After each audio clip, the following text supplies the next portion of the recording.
दोस्तों, आज हम लोग आंग्ल भारतीय या एंग्लो इंडियन पर चर्चा करेंगे। तो सबसे पहले हम ये देखते हैं कि आंग्ल भारतीय समुदाय का उल्लेख कहाँ पर सबसे पहले होता है। तो आंग्ल भारतीय समुदाय का उल्लेख सबसे पहले 1911 की जनगणना में हुआ और इसको निम्न आधारों पर परिभाषित किया गया। अब इसके आधार क्या थे, किस आधार पर परिभाषित किया गया था? जैसे रक्त मिश्रित हो, पिता यूरोपीय मूल का हो और माता भारतीय हो। लेकिन स्वतंत्रता के बाद भारतीय संविधान के अनुसार हमको देखना पड़ेगा, क्योंकि भारत स्वतंत्र हो गया, भारत का संविधान लागू हो गया और ये स्वतंत्रता के पहले की बात है। और वर्तमान समय में जो जनगणना होती है उसमें एंग्लो इंडियन का उल्लेख नहीं है। इसलिए हम वर्तमान समय में भारतीय संविधान के अनुसार देखेंगे। तो संविधान के अनुसार इसकी परिभाषा जो दी गई है वह अनुच्छेद 366 के दूसरे खंड में इसकी परिभाषा दी गई है।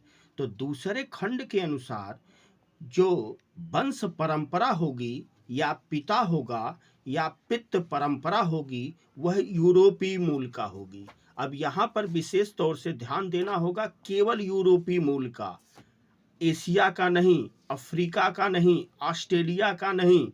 और यूरोपीय मूल में जैसे जर्मनी का, ब्रिटेन का, फ्रांस का, इटली का। तो यहाँ पर विशेष तौर से ध्यान देना होगा कि एंग्लो इंडियन उसे कहा जाएगा कि जिसका वंश परंपरा या पितृ परंपरा यूरोपीय मूल का हो और उसके माता पिता भारत के अस्थायी निवासी हों, उसे एंग्लो इंडियन कहा जाएगा।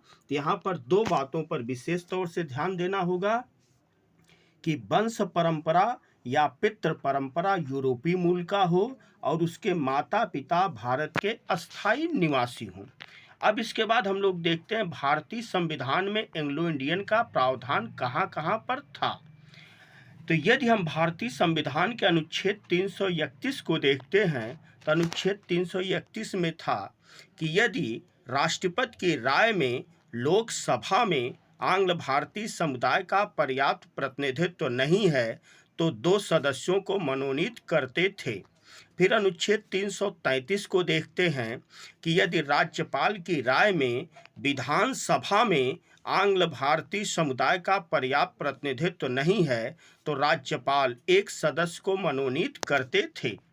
अब यहाँ पर विशेष तौर से ध्यान देना होगा कि आंग्ल भारतीय समुदाय का मनोनयन समाप्त कब से हुआ। तो आंग्ल भारतीय समुदाय का मनोनयन समाप्त कब से हुआ है? 104वां संविधान संशोधन 2019 और यह लागू कब से है? 25 जनवरी 2020। इसका मतलब हुआ कि 25 जनवरी 2020 से अब एंग्लो इंडियन समुदाय का मनोनयन नहीं किया जाएगा। वह लोकसभा और विधानसभा में दोनों में मनोनयन समाप्त हो गया। और यह संविधान संशोधन कौन सा है? 104वां संविधान संशोधन 2019 है।